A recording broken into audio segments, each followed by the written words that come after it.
Hello my friends, my name is DragonHeart, the Prince of Wales, and welcome to a video on the channel. And first of all, I just want to say this isn't a clickbait title. I know that it comes across as that in the title and thumbnail and everything, but it is actually true. I do have a rare condition which I was recently diagnosed with, and in this video I'm going to talk to you about what this condition is and how I treat it, and just to bring awareness to it because it's not something that's very well known. To cut a long story short, a couple of weeks ago I started having these very severe headaches. They would affect the side of my head by here, and they would affect my eye, and my eye would water profusely, and it is the most excruciating pain I've ever felt in my entire life. It's as if someone's just ripped my skull out of my head. It's as if they got a knife and they're constantly jabbing away and just scraping the side of my head and my eye. It is absolutely immense pain. I was hoping it'd go away, but I'd get this attack every day near enough. I think I had one day in the past sort of 2-week period where I didn't have an attack at all, and it always happened around the evening time, around 8 o'clock, 8:30, that sort of time. I obviously wanted to try and get something sorted, so I went to the doctors on Friday just gone. Before I went to the doctors, I should say, Thursday I was in work and I had an attack for the first time in work, and my colleagues were worried. They were hoping nothing was seriously wrong, and I was like, no, I'm fine. Like, I wasn't, but I was trying to calm them down, and it got to the point where I had to go out to the room for a bit, the office. I come back in, I sort of subsided a little bit, and then in the afternoon I had another attack which is more severe. And in the end, I went home early from work, and I haven't gone home early from work for a long time. So I went. I mean, it was like 3 o'clock, so it wasn't that early. I finished at 5, but I had to go home, and I struggled to drive home. It was. I was like that. I had like one eye open. I was constantly, aware of how I was driving fine because it was a quieter time of day, but yeah, what wasn't ideal at all. But there's also some photos I put on the screen as well, which I put on my Discord recently, just to give you an idea of how it looks when it actually happens. So Friday I went to the doctors and I told him everything that has happened, about the pain, about the eye watering, where it's constant, where I'm getting it, times a day. He asked me some questions, he took my blood pressure, he did checked the light on my eye and everything, and he's diagnosed me with cluster headaches. That's the official diagnosis.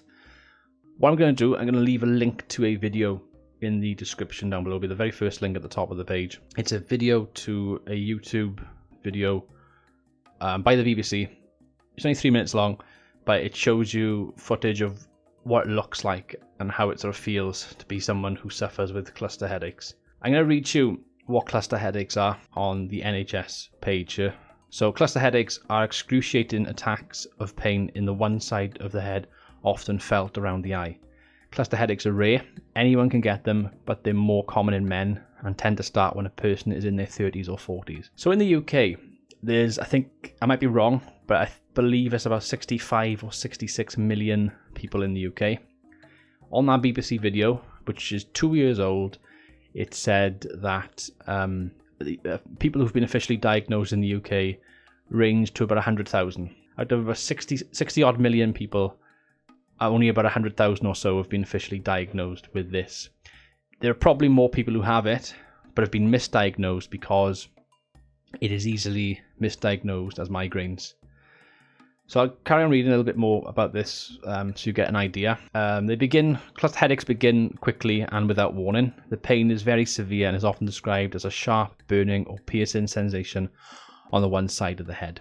It's often felt around the eye, temple and sometimes face. It tends to occur on the same side for each attack. In my case, it's my right side. People often feel restless and agitated during an attack because the pain is so intense, and they may react by rocking, pacing or banging their head against the wall. On the video I've linked below, one of the guys even says he knocked himself unconscious by banging his head because he'd rather be unconscious than have to deal with the pain. That's how immense the pain is. At least one of the following are associated with the symptom: a red and watering eye, drooping and swelling of the one eyelid, a smaller pupil in one eye, a sweaty face, a blocked or runny nostril.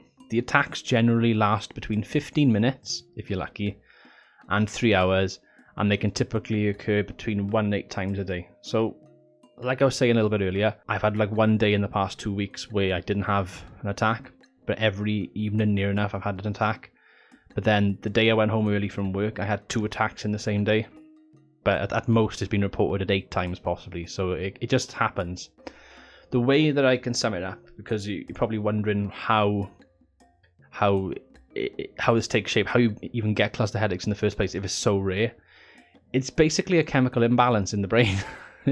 That's how it's been sort of described as. There are people who are or who have had neurological testing done and brain scans and stuff. Yeah, it's basically a chemical imbalance in the brain. There's no way to cure it. You've got it for the rest of your life.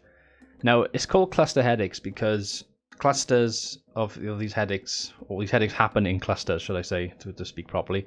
I've had it for 2 weeks now, currently. I did probably have it a few years ago, but I didn't think anything of it. I just thought I had a bad migraine. That's why I say about it easily being misdiagnosed. Doctor asked me, have you had any headaches like this before? And I have. About 3 years ago, I had really, really sharp, intense headaches, which I thought were migraines. I'd put myself in a dark room for a bit. I'd try and recover from it. It'd be intense. I'd tense up. I'd feel agitated. It led to nothing after a few days. I just thought, oh, I've had a few migraines. Something's probably not right. I probably haven't eaten something very well. I probably haven't, done something that I should have or whatever. I'm taking care of myself. And that was that. Even further back, and my friend Tom, who some of you know, and my wife, Panda, who also knows, and they can verify this. When I was in school, because they were both in school with me, I used to have really severe headaches, and my eye used to water then as well. It happened on a couple of occasions, and I'd put my head on the desk, and I just tried to shut all the light out, and then I'd lift my head up and there'd just be water everywhere on the desk. But again, I just thought it was a bad migraine. I didn't think anything of it. Now, cluster headaches, they attack you. You don't know when. It's not like a migraine or something where you just start to feel a headache coming on or start to feel a bit tired.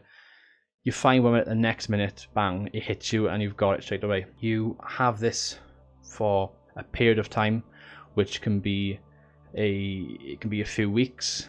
It can lead up to even a few months, and then it'll just go out of no warning or anything. It just goes, it disappears, and you might not have it for another few years. Maybe 3 or 4 years, which in my case, it would make sense. I said I had a few attacks when I was in school, probably, although I thought it was migraines. And about 3-4 years ago, I had a few attacks. And now I'm getting attacks, but I'm getting them really, really severely and on a regular basis. So to carry on reading some of the NHS stuff for you, they usually occur every day in bouts lasting several weeks or months at a time, typically 4 to 12 weeks before they subside. A symptom-free period, remission, will often follow, which sometimes lasts months or years before the headaches start again. Cluster headaches often occur at the same time each day. I told you I have them in the evening most of the time. For example, people often wake up with a headache within a couple of hours of going to sleep. Bouts often occur every year for many years and may be lifelong. So like I say, I might be with this for the rest of my life. There's just no way of knowing. It says by here when to get medical advice. You should see a GP as soon as possible the first time you experience what you think may be a cluster headache. They'll ask you about your symptoms and may refer you for tests. A brain scan is sometimes needed to exclude other conditions that can have similar symptoms to cluster headaches. Typically with cluster headaches, the brain scan is normal and the diagnosis is made on the basis of your symptoms without the need for further tests. If you're diagnosed with cluster headaches, you'll usually see a specialist such as a neurologist. It's a specialist in brain and nerve conditions to talk about your other treatment options. So treatment, as far as I'm concerned, because I've been diagnosed. There are three things you can have. You can have, I can't remember the actual name of it because I'm not very sciencey, but you can have injections. It's like steroids and something. Which, if you have an attack, so I say I had an attack now, I'd inject myself with that. That would be quite quick to hopefully relieve myself of the pain, and then a couple of hours later, I would do a second injection then. Just if it hasn't subsided, basically. The other thing is oxygen therapy, which is in that BBC video I've linked down below, where you have an oxygen mask on and it's quite intense, and you're breathing in pure oxygen to try and help relieve yourself of the pain. And the third thing which you can have, which is what I've been prescribed, which I have right by here in a small little canister. You have to take it out. It's a nasal spray, and I've actually got this on the screen so I don't get it wrong. It's called zolmitriptan nasal spray. So this is like the first thing they'd give you, which is what I've got now. I used it for the first time yesterday. I was prescribed this. You only get 6, which is quite annoying because I've had this for like 2 weeks, and I might have this for the next like 4 or 5 weeks for all I know, until it like hopefully goes away for a bit. But zolmitriptan, I have an attack up the nostril, up as far as I can. To be honest with you, it doesn't smell that bad. It's not really strong or anything. It was quite mild when I smelt it. What that does, it basically sends whatever chemicals to the brain, and that helps numb the pain. It doesn't take effect straight away like the injections. This takes about a quarter of an hour to start to take effect, which is why I've been given this first as a first option. But basically what that does then, after about a quarter of an hour or so, you know it starts to work because, and I know this because I did it yesterday, in the back of your throat, you know, when you have that feeling where you can feel a taste just sort of come back up your throat, like if you've eaten something, or if you're feeling a bit sick and you sort of wrench a bit. In the back of your throat, you get a bit of a taste. It's like a chemical sort of taste. It feels, if you've ever like put on some aftershave and it's a bit on your finger, and then you accidentally sort of lick the finger and you got that kind of sour, awful kind of chemical taste. It's a bit like that. It's a horrible sort of taste you have. That's at the back of your throat. That's how you know it sort of worked. And then that eventually will subside the headache. I used it yesterday. My attack came on at 9:15 last night, and by 10:15 it'd almost gone completely. So I still had the hour where I'm in immeasurable pain. I was on the floor. I had my pillows on the floor. I had my head buried in the pillows. I then got up and had my legs on the bed and my back on the floor. I was constantly moving around. I was irritable. The cat was on the... Soulless, my cat, was on the floor in a very playful mood. I certainly wasn't in a playful mood. I've got a sharp, piercing sensation in my head. I go to try and tickle him, just to try and take my mind off it and try and do stuff to keep my mind off it. He's got his claws out, ready to play, and he's actually like scramming my hand. I'm not feeling a thing with the scram. He could rip my arm off at that point, and I wouldn't feel it because all my attention and pain is up here. It's ridiculous. So yeah, I want to make you all aware of this because this is what's been happening lately. This is one of the reasons why I haven't done much content, especially streams. Cause I always stream in the evenings, and I'm just wary at the moment. I'm going to be streaming or doing something, a simple activity, and I'm going to struggle. And this moves on to my next point now because it's not an easy thing to talk about. This is obviously, but most people are not even aware of this type of headache. Like I said, only 100,000 or so people have been officially diagnosed with this in the UK, and there are millions of people in the UK. I said 60 odd million. I think I said 66 or something at the start. It's around about that figure. The doctor said it's less than 0.01%. I am in the minority here. I have one of the rarest conditions in the UK, and most people don't even know what it is. So I just want to make you all aware of this. There is other stuff I want to talk about as well. And I'm sure there's going to be loads of questions from all of you. Please send me all of your questions in the comments below, and I will try to answer all of them because I'm obviously reading up on all of this stuff, and I'm basically learning on the job, I guess, because I didn't think I'd have this. I knew something was wrong when it wasn't going away. I thought it was a migraine, and then it just kept coming back and kept coming back.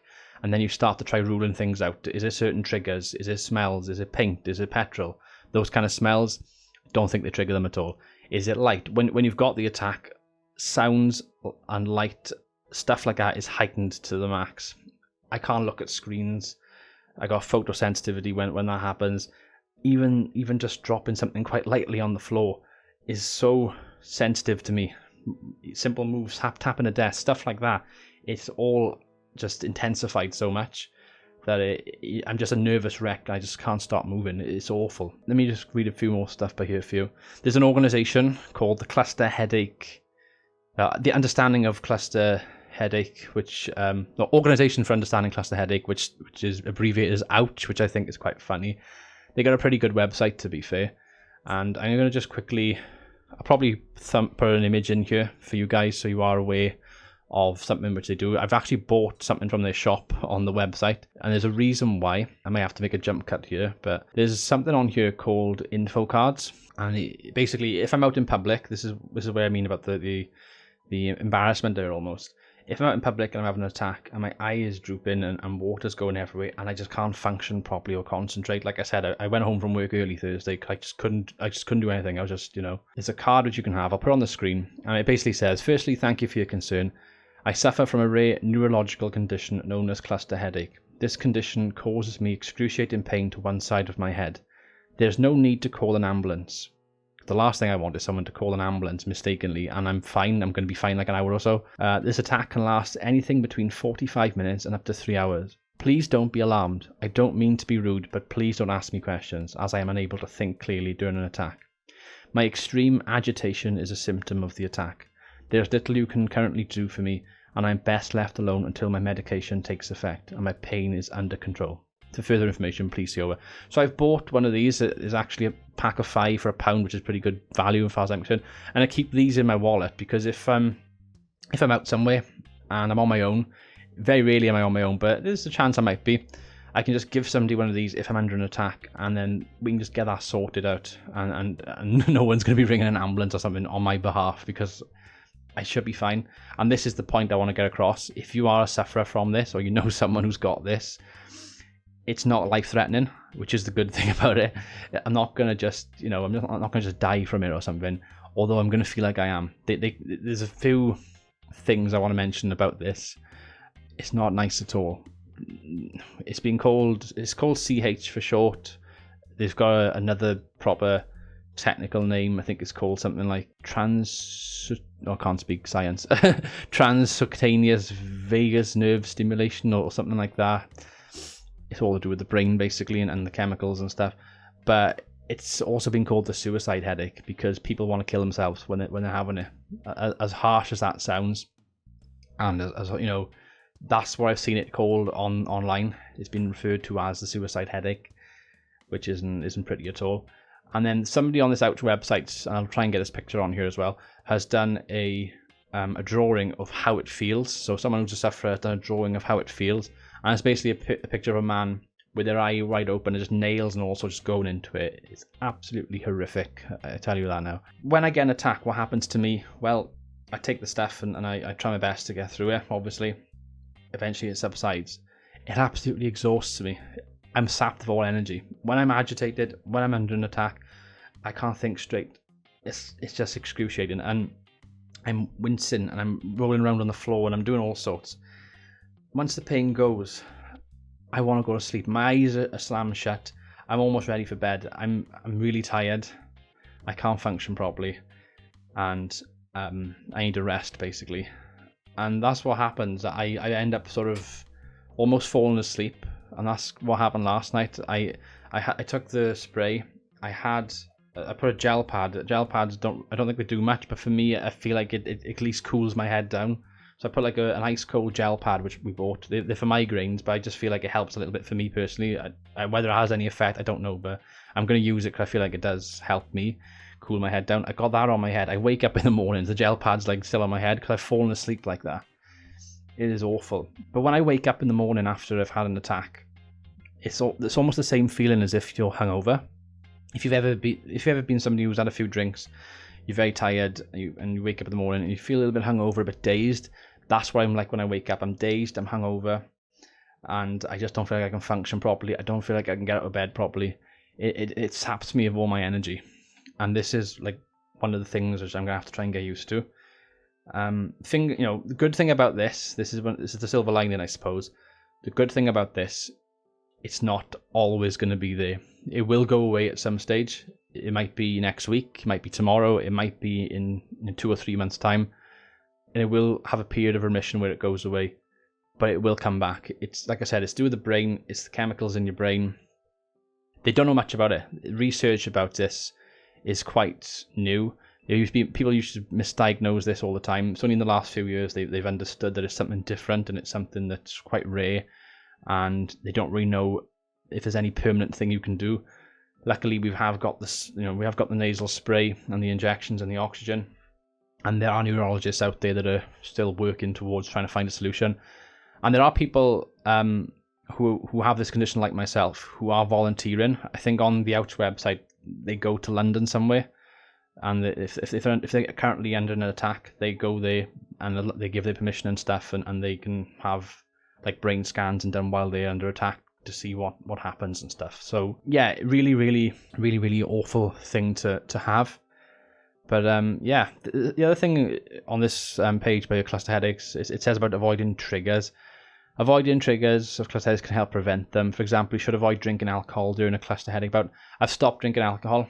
I used to drink whiskey up until the end of last year. I've had one lot of alcohol this year, and that was when I went over my friend Tom's house a couple of weeks back, or a few weeks back. And that was because he'd bought me some whiskey, and I had some of that over there. But I've actually got rid of I've got rid of all the whiskey in the house. I say all the whiskey. I had one bottle which I had as a Christmas present from my manager actually in work. I've tipped that out, and also I had a few cans of dark fruit cider that was in the fridge. I've tipped all that out as well. I'm not drinking at all now. I'm like, nope, I'm done. I want to try and get healthier anyway. I have the treadmill and everything. I can tie all of this in together nicely. I'm just getting rid of all the alcohol. I'm not dependent on alcohol or anything. I just drink if I'm, for occasions and stuff, but I can do without it. So I've got rid of the alcohol. You should also try to avoid strong smelling chemicals, it says, such as perfume, paint, or petrol. It says it can often trigger an attack, but I don't know what triggers me, to be honest, though. I've been around petrol today and I've been fine, and the other days. There's no real smell of paint in the house at the moment. I've even purposely not put any aftershave or stuff on. I've gone to work for a few days without that. It makes me sound like I'm a smelly individual. I'm not, but I've purposely gone to work for a few days without putting an aftershave on. It hasn't had an effect, so I don't know. I don't read too much into that, but I'm not really sure. I'm still learning and discovering stuff with this condition as I go along. It says becoming overheated during exercise can also bring on a cluster headache in some people, so it's best not to exercise during a bout. So I haven't been on the treadmill for about a week and a half now, because I read that and I was basically like, nope, I'm not going to exercise because I don't want to make it worse, because I just want to avoid it as best I can. It also says that they think there's a link to having an increased risk due to smoking. I've never smoked in my life, so I'm going to worry about that at all. Yeah, so that pretty much ends this video, I guess. So I've got a condition which I'm gonna have to live with, I guess. But what I would say, I don't want you to pity me or anything. This isn't like, it's life changing for me, obviously. I think I've dealt with it okay so far. I haven't dealt with the pain very well, but I don't think anybody does. What I would say is, please watch the video that I did link below. You will have a much better visual representation, and there's some more info in that video as well by the BBC. And if you type cluster headaches into Google, there's lots of stuff on there which will fill in a lot of the gaps which I haven't mentioned in this video. Out UK, if you are a sufferer, Out UK is a good website to go on to. They've got lots of stuff they can help with. There's a forum on there that other sufferers use and talk about. Like I said, it's a misdiagnosed thing. There was somebody that was on that forum, just to give you an example at the end of this video, who said that they've been suffering with it for over a year, and they've been back and forth to the doctor for over a year, and only now have they decided to diagnose them with this. I was quite lucky. I got a very good doctor, and he's a very experienced doctor, and he asked me all the right questions. I told him all my conditions, and he came to that conclusion, and yeah, I'm now diagnosed with this. So yeah, I'm just going to end the video here. Any questions, please put them in the comment section below. I will reply to them all. I will try and fill in as many gaps as you can, and I will give you some experiences from myself. I've been DragonHeart. Goodbye.